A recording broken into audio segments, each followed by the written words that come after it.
Então, eu meio que gosto muito de Gurren Lagann. Gurren Lagann, pra quem não me conhece, é o meu anime favorito, certo? Gurren Lagann é um negócio que só de eu lembrar eu fico, caraca, Gurren Lagann é muito bom. Vamos falar sobre Gurren Lagann e sobre o que faz Gurren Lagann ser tão absolutamente fantástico. O que Gurren Lagann é? Gurren Lagann é uma mistura de um monte de coisa. Primeiro de tudo e acima de tudo, Gurren Lagann é um mecha, certo? O que é um mecha? Mecha é um anime de robô gigante. E animes de robô gigante tem uma característica específica. Tem uns robôs gigantes explodindo coisa. E é mó legal. É mais ou menos essa a forma que tipicamente você resume o mecha. Só que existe uma coisa importante para entender Gurren Lagann no maior nível de profundidade possível. Mecha não se resume apenas a ter uns robôzão lá e é mó legal. Mecha é um gênero com uma história. Mecha é um gênero que começou em 1963 com Gigantor, como foi conhecido por aqui no ocidente, um anime sobre um robô gigante.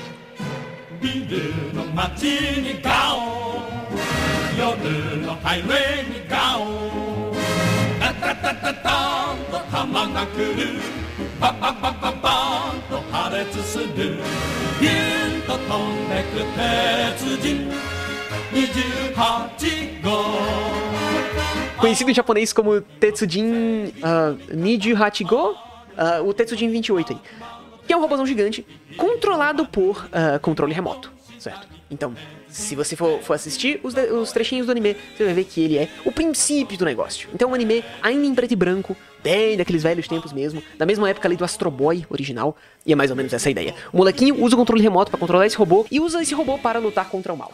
Esse é um anime dos anos 60, mesma época do Astro Boy, e assim como o Astro Boy, ele também marcou a sua época. Se a gente olhar aqui, ele durou apenas 2 anos, mas, né, foram 2 bons anos. E com a sua existência, ele inspirou uma série de outras obras a construir o gênero mecha.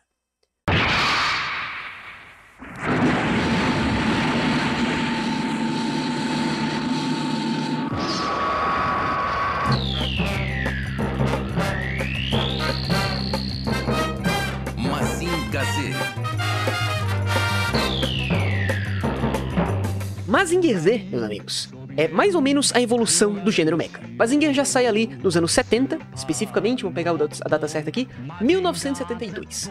O mangá de Mazinger Z é de autoria do famoso e também do infame Go Nagai. Go Nagai é um autor muito influente, muito importante para os anos 70, um pouquinho dos anos 80 também. Ele construiu várias obras famosas, o Devilman, que teve a adaptação do Yuasa recentemente, o próprio Mazinger Z, Cutie Honey e mais algumas outras muitas obras. Eu não sou grande fã do cara, mas isso não vem ao caso. O ponto é, ele teve uma ideia muito genial, que foi: e se a gente fizer esse negócio de robô gigante, e o robô é super apelão, e o robô ganha de todo mundo, e o robô é o herói que vai salvar a humanidade, mas a gente colocar o piloto dentro do robô. Aquilo ali é o piloto entrando no robô. Ele teve essa ideia brilhante. E se ao invés de ter um piloto controlando o robô à distância e essa coisa meio separada, a gente criar uma nova dinâmica? O piloto está dentro do robô. Então, claro, o robô é uma super armadura que protege o piloto, mas ao mesmo tempo é um perigo. Qualquer perigo em que o robô esteja, o piloto também está. Então você cria uma nova camada de profundidade à ideia. É uma coisa muito besta, mas muito importante. E se tornou padrão do gênero. Outra coisa que virou padrão do gênero, uma coisa que o Tetsujin original fazia um pouco também, é essa ideia de você colocar o robô para ter uma série de lutas, mas especificamente no Mazinger eram lutas contra monstros gigantes. Então, você tem esse conceito de lutas épicas. E mais do que o conceito de lutas épicas, luta épica toda semana. Então, toda semana ia ter um episódio novo de Mazinger Z na televisão e ele ia estar lutando com um monstro gigante novo. O conceito de Mazinger Z, e eu não tô zoando, o resumo do negócio... O Dr. Hell está atacando a humanidade enfim, ele tem uns bichão gigantes, uns monstros absurdos que estão atacando tudo lá, é um negócio muito louco, mas os seres humanos têm a sua defesa, o grande robozão gigante, Mazinger. E bem, o Mazinger tá lá e vai salvar o mundo. Mazinger em si, eu não assisti o anime, eu li o mangá não é essas coisas todas, mas historicamente ele é relevante porque ele constrói essa premissa. E olha que curioso, olha que interessante, não é mais ou menos isso que acontece no começo do anime de Gurren Lagann? Quem aqui assistiu Gurren Lagann sabe muito bem que o começo do anime de Gurren Lagann é exatamente isso. São lutas episódicas, nesse caso não contra monstros, mas contra outros robôs gigantes, que usam principalmente do fato de que o piloto está dentro do robô. E isso é uma fonte de drama. E o robô é super apelão, e o robô consegue ganhar de todo mundo graças ao poder da energia do protagonista. Que interessante, não é mesmo? Será que é coincidência? Pois bem, isto é Mazinger. Ainda nessa mesma época, ainda nos anos 70, surgiu essa coisa nova, Getter Robo.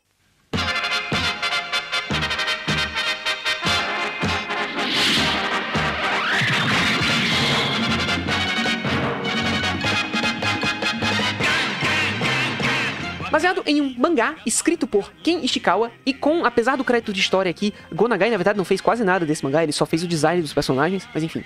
Um pouco inspirado no Go Nagai também, Ken Ishikawa, que era assistente do Go Nagai, trabalhou com o Go Nagai nos mangás dele, decidiu criar sua própria história com um robôzão gigante.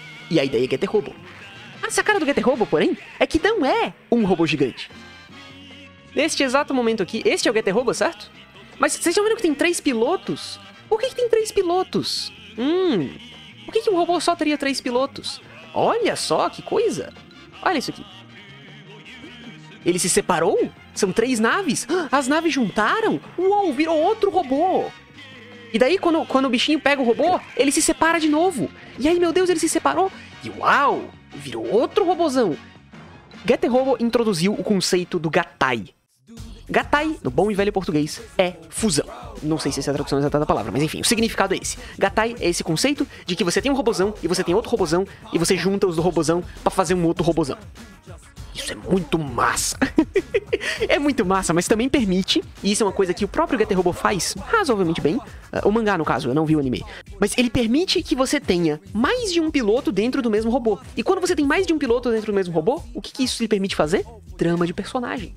Porque veja, uma coisa é você ter um piloto, outra coisa é você ter 3 pilotos ali dentro. Porque assim, existe uma interação entre eles, e talvez um deles seja mais fraco que os outros, um deles esteja enfrentando um problema naquele momento. E aí, por causa da fraqueza de um, os outros são afetados. Isso gera drama, isso gera conflito. Olha só que interessante, uma ideia bacana. Isso daqui fecha pra nós os anos 70. Então, os anos 70 foram isso, obras episódicas, em que o robô gigante geralmente lutava como um monstrão muito louco, e você introduz aqui elementos de drama, né?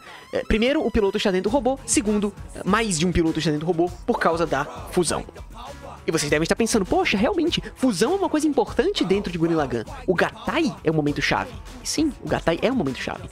Particularmente no começo de Gurren Lagann, naquela primeira reta inicial. E isso é porque a primeira metade do primeiro arco de Gurren Lagann, aqueles 6 para 7 episódios iniciais, são uma grande homenagem da obra aos anos 70.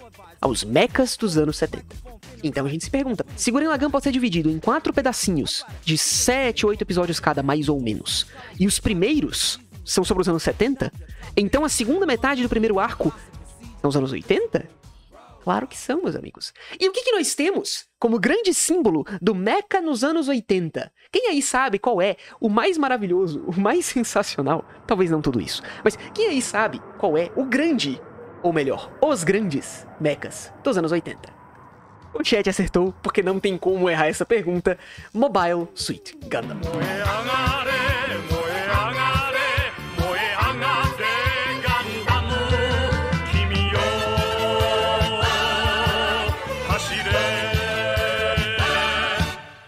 Mobile Suit Gundam, que tecnicamente foi lançado em 1979, mas enfim, conta como anos 80. Por que conta como os anos 80? Porque embora essa é a obra original, que teve seus 43 episódios, a obra teve filmes e séries, e outras séries, e mais séries, e universos paralelos, e outras linhas do tempo. Gundam é gigantesco. Gundam é uma franquia absurda. E por que Gundam é relevante? Por que Gundam é legal? Primeiro de tudo, a grande coisa que o Gundam fez, que o tornou inovador dentro do seu tempo. Primeiro, robô gigante, ok. Padrão, né? É um robôzão com um escudo, com uma metralhadora, com uma espada, como vocês devem ter visto aqui. Porque, claro, o robô tem que ter uma espada laser. Por que não, né? Mas o destaque do Gundam não é necessariamente o robô gigante. É esse moleque aqui, ó. Amuro Rei. O fato do Amuro ser como é dentro do anime faz com que esse anime seja a primeira real desconstrução do mecha. Uau, desconstrução do mecha. Chegamos neste grande termo. E bem, todo o motivo pelo qual isso é verdade, todo o motivo pelo qual isso acontece, é porque se você olha para a forma como os mechas eram construídos até então, e a gente citou Mazinger, a gente citou Getter Robo, e todos eles tinham um pouco disso, eles eram todos muito loucos, certo? Então um robozão extremamente implausível, super apelão, pilotado geralmente por uma criança ou um moleque adolescente, como é típico de shonen, e ele passava por toda aquela situação. E bem, não era exatamente muito realista, sabe? Tipo, tudo bem, um robozão gigante lutando com um pterodáctilo com metralhadoras pode ser mó legal, mas ao mesmo tempo não é exatamente realista e não necessariamente aprofundado. Não que isso seja necessariamente um demérito, mas o que o Tomino, autor de Gundam, fez, o que ele pensou em fazer quando ele construiu Gundam foi: peraí, se a gente tá colocando um moleque pra pilotar um robô gigante, isso aconteceria em que contexto? Num contexto de guerra? E se em vez de, no contexto de guerra, a gente lutar contra uns dinossauros gigantes, que são monstros do mal porque são maus, lutar contra o Doutor Inferno, a gente colocasse esses personagens numa guerra real, entre facções humanas? E se a gente coloca aqui um drama mais humano, um drama de guerra? E foi isso que Gundam fez. Então, Gundam coloca esse aspecto psicológico e o leva a um novo limite, o leva a um novo patamar. A Amuro-Rei é uma criança forçada a pilotar um robô gigante contra a sua vontade em benefício da humanidade. Porque ele é o único ali que conseguiu fazer isso, e simplesmente porque ele tem um certo talento natural. E por causa disso, ele não necessariamente quer pilotar o robô gigante. Então você tem vários momentos em que ele foge, né? Ele desiste daquilo ali, desiste de tudo, vai embora. Começou com essa ideia que depois foi ecoada em Evangelion, que é essa coisa do piloto que não quer ser piloto. Ele também tem vários problemas psicológicos por causa da guerra. Ele acaba matando pessoas, porque, bem, é isso que acontece na guerra. E daí, como isso afeta esse moleque, né? Como isso afeta esse adolescente? Gundam aborda um pouco disso. Mas, bem, se esse anime é o grande representativo dos anos 80, porque, de fato, ele é um marco gigantesco dentre os anos 90, isso nos leva a uma pergunta: como isso afeta Gurren Lagann? A segunda metade do primeiro arco é exatamente quando a obra pega um viés psicológico muito mais forte. Porque é exatamente quando acontece aquilo, que vocês sabem muito bem do que eu tô falando, que afeta profundamente o nosso personagem principal, que é um garotinho de aparentemente 14, 15 anos, que se viu forçado a estar na posição de um piloto de robô gigante, mas que o faz sem necessariamente querer. E acontecimentos complicados da história fazem com que, bem, ele tenha desenvolvimento de personagem. E isso é, como parte dessa coisa que a obra tem de fazer homenagem às eras do mecha, uma grande homenagem a esse novo estilo que surgiu nos anos 80. Esse novo estilo tem nome, inclusive. É Real Robot. Graças ao surgimento de Gundam, surgiu essa subdivisão dentro do gênero. Você tem os Super Robot, que são os super robôs, os mechas de robôs super fortes, super exagerados, irrealistas, né? É robôzão contra dinossauro, sabe? Versus o Real Robot, que é um robô mais militarizado. É uma arma de combate construída e feita para ter um certo nível de realismo. Gundam ainda não é o maior exemplo desse realismo, mas foi ele que começou. E ele fez isso por desconstruir o gênero, pegando elementos que faziam parte dele e os tornando mais realistas, e os colocando em uma outra contextualização. E isso é importante historicamente, e é importante para Gurren Lagann. Pois bem, aí o anime segue, passamos ali da sua metade, terminamos esse primeiro arco, e que arco, uau! Todo aquele pedaço ali do episódio 8 pra frente, uau! E daí a gente chega na terceira parte de Gurren Lagann, a primeira metade do segundo arco. Que é muito diferente, se vocês param pra pensar. A primeira metade do segundo arco de Gurren Lagann é esquisita, não é? Porque você tem um desenvolvimento totalmente diferente. Agora você tem uma cidade, agora você tem um mundo civilizado, um mundo desenvolvido. Robôs fazem parte da sociedade. Robôs são uma coisa normal. E ora, vejam só. Você tem esses robôs psicodélicos, esses inimigos estranhos que não têm rosto, esses literais alienígenas que, por motivos da série, estão querendo extinguir a humanidade. E este grande momento em que a obra se desenvolve para ser a luta da humanidade contra os ETs meio psicodélicos que querem destruir tudo que existe, e nós temos a homenagem aos anos 90. E o que foi, meus colegas, meus amigos? Qual que é o grande mecha que saiu nos anos 90?